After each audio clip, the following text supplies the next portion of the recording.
তো 21 ফেব্রুয়ারি সম্বন্ধে কথা বলতে চান? হ্যাঁ চলুন।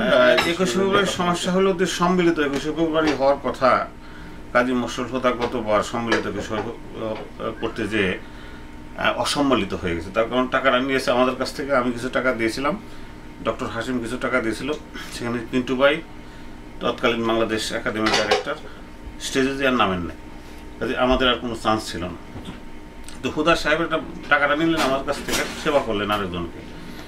এই জাতীয় প্রবণতা ওনার বরাবরই একটা আছে। সেটা হলো কি, উনি খুব গুণী মানুষ, খুবই ভালো মানুষ, উনি সব কিছু করতে চান এবং উনি তো অর্থনৈতিক কারণে বিভিন্ন জনের কাছে টাকা নেন, হয়েছে যে ওকে কালচারাল কাজ করলে তো করতেই হবে, কিন্তু উনি নিজে ভুলে যান টাকাটা কাটতে নিলেন এবং স্টেজ টাকাকে দিতে হবে। এটা সে দুঃখজনক। আমি অর্থাৎ যে রিপ্রেজেন্টেশনটা ঠিক নেই আর কি, একপক্ষীয় হয়ে যায় অনেক সময়, বেশিরভাগ সময় একপক্ষীয় হয়ে যায়, সেটা তো ঠিক না। আর পিন্টু ভাইয়ের একটা হলো কি, পিন্টু ভাই মনে করেন উনি যেটা করেন সেটা জনগণের জন্য ভালো, ওনার জন্য ভালো, সমস্ত সোসাইটির জন্য ভালো, কাজে উনি একাই করবেন উনি যা ভাবেন, এবং গণতন্ত্রের কোনো একটা ধার ধারেন না। গতবার সেটাই হয়েছে। উনি স্টেজে উঠছেন, উনি একাই গান গেয়েছেন, ওনার সংগঠন গান গেয়েছেন। কাজে আমরা যে টাকাটা দিলাম, হলটা ভাড়া করলাম, উত্তরণ বসেছিল, পরে উত্তরণ উইথড্র করে চলে আসলো আর কি।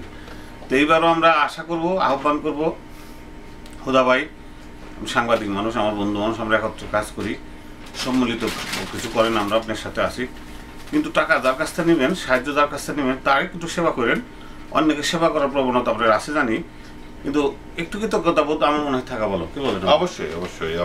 আর এই কারণে কিন্তু বিভেদটা এখানে সৃষ্টি হয়ে যায় যখন দেখা যাচ্ছে যে কারো অবদানকে খুব বেশি স্বীকার করা হয়, আবার কারো অবদানকে তাচ্ছিল্য করা হয় বা একেবারে অগ্রাহ্য করা হয়। অর্থনৈতিক সাহায্যটা তার কাছ থেকে নেওয়া হচ্ছে, ওটাই। হ্যাঁ, এটা এক ধরনের দ্বিমুখিতা আমি বলবো, হিপোক্রাইসি।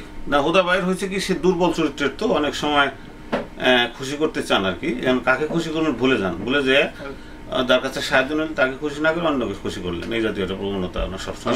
সাংবাদিকদের আসলে এই দুধারি তলারে কাটা পড়তে হয়। এটা সত্যি কথা যে সবাইকে তো সুখী করা মানে খুশি করা সম্ভব না, কিন্তু চেক অ্যান্ড ব্যালেন্সের জিনিসটা, এই এতটুকু বোধ বুদ্ধি থাকা একটা গুণ সাংবাদিকদের। আমরা ফর্মালি তাহলে যাই এখন। চলুন তাহলে ফর্মালি চলে যাচ্ছি। ঠিক আছে, ফর্মালি আপনি ইন্ট্রোডাকশন দেবেন। সুপ্রিয় দর্শক মণ্ডলী, আসসালামু আলাইকুম। বিএনএন বা বাংলাদেশ নিউজ নেটওয়ার্কের পক্ষ থেকে আমি মুশফিক প্রধান এবং আমাদের সাথে জনাব কুদ্দুস খান মতামত ক্রসফায়ার নিয়ে আপনাদের সামনে অনেকদিন পর আবার হাজির হলাম। এর মধ্যে অনেকগুলো ঘটনা ঘটে গেছে, আমরা চেষ্টা করব যে এই ঘটনাগুলোর মধ্যে আলোকপাত করে এক ধরনের আলোচনা এবং তর্ক বিতর্ক সৃষ্টি করা। সুপ্রিয় দর্শক মণ্ডলী, আপনারা অনেকেই জানেন যে বেশ কিছুদিন আগে প্রধানমন্ত্রী শেখ হাসিনা ভারত সফর করেছিলেন এবং এর বাংলাদেশে কি পেল না পেল এই ব্যাপারে একটা আলোচনা হবে আমাদের ভেতরে। আরেকটা কথা হচ্ছে যে এই দু তিন দিন আগে যে বঙ্গবন্ধুকে হত্যাকারী যে 12 জন কনভিক্টেড ছিলেন, ফাঁসি আসামি ছিলেন, তার মধ্যে 5 জনকে ফাঁসি দিয়ে হত্যা করা হয়েছে। এই বিষয়ে আমরা আরো কিছু কথা বলবো। এই দুটি বিষয়ের মধ্যে আমরা মোটামুটি থাকতে যাচ্ছি। তো প্রথম শুরু করি এই যে বহুল আলোচিত ফাঁসির ঘটনাটা নিয়ে। জনাব কুদ্দুস খান, আপনি কি ব্যক্তিগত পর্যায়ে বোধহয় 2-1 জনকে চিনতেন, এই 5 জনকে যাদের ফাঁসি দেওয়া হয়েছে? হ্যাঁ, 2-1 চিনতাম। তাদের সম্বন্ধে আপনার কি মূল্যায়নটা কি? না, মূল্যায়ন, তারা ভালো মানুষ, সেই ব্যাপারে আমার বা মন্দ মানুষ তা নিয়ে আমি কথা বলছি না। কথা হলো তারা একটা খুন করেছে এবং জাতির পিতাকে খুন করেছে, রাইট? তো জাতির পিতা ছাড়াও শেখ মুজিবের মতো একটা পার্সোনালিটিকে যদি খুন করে থাকে তার বিচার হওয়া দরকার, এটাই তো স্বাভাবিক। আপনি যেই হন, আপনি আমার বন্ধু মানুষ, আমরা এখন তো কাজ করতেছি, অ্যাক্সিডেন্টে যদি খুন করেন, খুনের বিচারটা তো হওয়া উচিত নাকি? না বিচারে তাদের সেটা দেবেন। আসলে যে সমসাময়িক বিচারে কিন্তু যেটাকে আপনি খুন বলছেন, পেটি মার্ডার যেটাকে বলে, যেমন ছিনতাই করার সময় যে হত্যা করাটা, সেটা একটা হত্যা বা অসৎ উদ্দেশ্যে প্রতিহিংসা পরায়ণতা চরিতার্থের জন্য যে খুনটা বা হত্যাকাণ্ডটা, সেটাকে খুন বলা যায়। কিন্তু যে 12 জনকে ফাঁসি আদেশ দেওয়া হয়েছে, তারা কিন্তু নিজেদের স্বার্থে কিন্তু এই কুটা বা অভ্যন্তরটা ঘটাননি, নিজেদের স্বার্থ।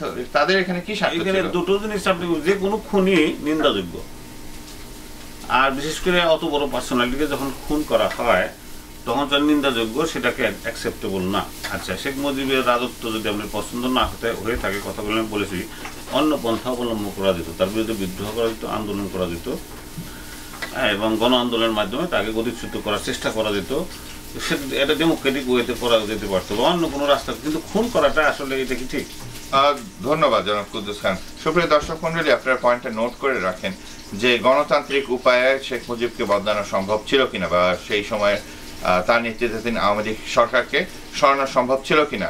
আমার উত্তর হচ্ছে সম্ভব ছিল না, কারণ চতুর্থ সংশোধনের মাধ্যমে এই 1975 সালের 25শে জানুয়ারি সেই পথটিকে কিন্তু গণতান্ত্রিক ধারাটাকে কিন্তু গলা টিপে মেরে ফেলা হয়েছিল বাকশাল গঠন করে। এবং বাকশালের আন্ডারে বাংলাদেশে একমাত্র 4টা পত্রিকা থাকবে, তাও সরকারি প্রভাবাধীন। সবচেয়ে যেটা ওয়ার্স সেটা হচ্ছে যে অন্য কোনো রাজনৈতিক দল বলে কিছু থাকবে না, একমাত্র বাকশাল থাকবে, সবাইকে বাকশাল করতে হবে।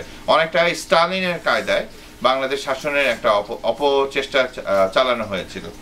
আচ্ছা, এটা এখানে কিছু কথা আছে, যে কোনো ডিক্টেটরের একসময় তো পতন হয়। স্ট্যালিন ডিক্টেটর ছিলেন, সেখানে উনি অ্যালাউ করেন নাই তার দেশে রাশিয়াতে কোনো গণতন্ত্র, কোনো পার্টি। সেই দেশে কিন্তু গণতন্ত্র প্রতিষ্ঠা হয়েছে, এখন বহুদলীয় গণতন্ত্র প্রতিষ্ঠা হয়েছে, প্রতি 4-5 বছর পর নির্বাচন হচ্ছে। কাজে শেখ মুজিবের ওইটা নিন্দাযোগ্য, এক পার্টি করেছিলেন, পত্রিকা বন্ধ করেছিলেন, কিন্তু তাকে খুন করে তো তার মূল্য দিতে হবে না।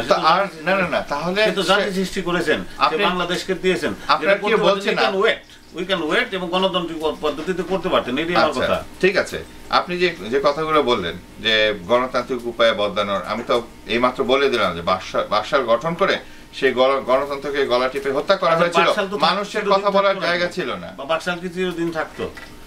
যদি জনগণ না চাইতো, শেখ মুজিব কি জনগণের ম্যান্ডেট নিয়ে ক্ষমতায় গিয়েছিলেন, রাইট? জনগণের ম্যান্ডেট নিয়ে উনি রাজ্য সৃষ্টি করেছিলেন। সে জনবিরোধী যিনি কাজ করতেন, তাহলে নিশ্চয়ই জনগণ তাকে প্রত্যাখ্যান করতো, তার জন্য সময় দিতে হইতো, তার জন্য 2-4-5 বছর 10 বছর সময় দিতে হতো। এমনি আসে, এটা জাতির জন্য কিছু না, কিন্তু আগে খুন করবেন একটা লোক যে জাতি সৃষ্টি করলো, যে লোক নাকি নতুন একটা জাতি দিল, নতুন আইডেন্টিটি দিল। আজকে আমি আমেরিকা আছি, আমার আইডেন্টিটি শেখ মুজিবের জন্যই আছি, তার পাসপোর্ট, বাংলাদেশি পাসপোর্ট নিয়ে আমি এদিকে ঢুকেছি। সেই আত্মগরিমায় আপনি ভুগতে পারেন। দুঃখের সাথে বলতে হচ্ছে যে আমি এই ব্যাপারে সম্পূর্ণ দ্বিমত পোষণ করছি। শেখ মুজিব নিজেও জানতেন না যে 1971 সালের মার্চ মাস থেকে শুরু হয়ে ডিসেম্বর পর্যন্ত কি ঘটেছে। তিনি দেশে আসার পরে, এবং তাকে জানানোর চেষ্টা করা হয়েছে, মরহুম তাজউদ্দিন আহমেদ, তৎকালীন প্রবাসী সরকারের প্রধান যিনি ছিলেন, যিনি মুজিবের নামে সরকারটা চালিয়েছিলেন, তিনি কিন্তু বারবার শেখ মুজিবকে বলার চেষ্টা করেছেন যে কি হচ্ছিল, কিন্তু সেদিকে কর্ণপাত না করে শেখ মুজিব তার আবেগের আতিশায্যে তার আত্মীয় স্বজনকে প্রাধান্য দিয়ে দেশটাকে একটা ধ্বংসের মুখে ঠেলে দিয়েছিলেন। আচ্ছা, এটা আপনি বলছেন, কিছু সবসময় সব সরকারের কিছু আত্মীয় স্বজন সুযোগ সুবিধা নেয়, সেটা আওয়ামী লীগ বিএনপির কথা দেখেন, বিএনপির তারিখ ট্র্যাডিশনটা তো শেখ মুজিবের আওয়ামী লীগ শুরু করে দিয়েছে। যে বর্তমানে আওয়ামী লীগের সময় কিছু সুযোগ সুবিধা আছে। আমাদের দেশে গণতন্ত্র যেখানে নাকি ভালোভাবে প্রতিষ্ঠিত না, কোর্ট সিস্টেম যেখানে এখন প্রতিষ্ঠিত না, কোর্ট সিস্টেমকে ইগনোর করে অ্যাডমিনিস্ট্রেশন, সেখানে কিছু কিছু সুযোগ সুবিধা আত্মীয় স্বজন নেবে, এটি তার জন্য মেরে ফেলবেন কেন? তাকে সরিয়ে দেন, গতিচ্যুত করেন, আন্দোলন করেন, তার বিরুদ্ধে গণ আন্দোলন কিন্তু মোল্লা মাসুদ শুরু করেছিল সেই সময়, কিন্তু তাকে মেরে ফেলবেন কেন? আচ্ছা, তারপরে আর্মিরা যে কতিপয় বিভ্রান্ত অল্প বয়স্ক তরুণ আর্মিরা এর কাজটা করেছে, এটা তো আর্মির ছিল না, সমর্থন ছিল না, সেটা কি আপনি ভুলে গেলেন? সুপ্রিয় দর্শক, যাদের বয়স প্রায় 40 বা তারও বেশি, তাদের কাছে মনে থাকার কথা যে জনাব কুদ্দুস খান যে সমস্ত কথা বলছেন সেগুলি সবই নব্য আওয়ামী মিডিয়ার সৃষ্টি করা ইতিহাস।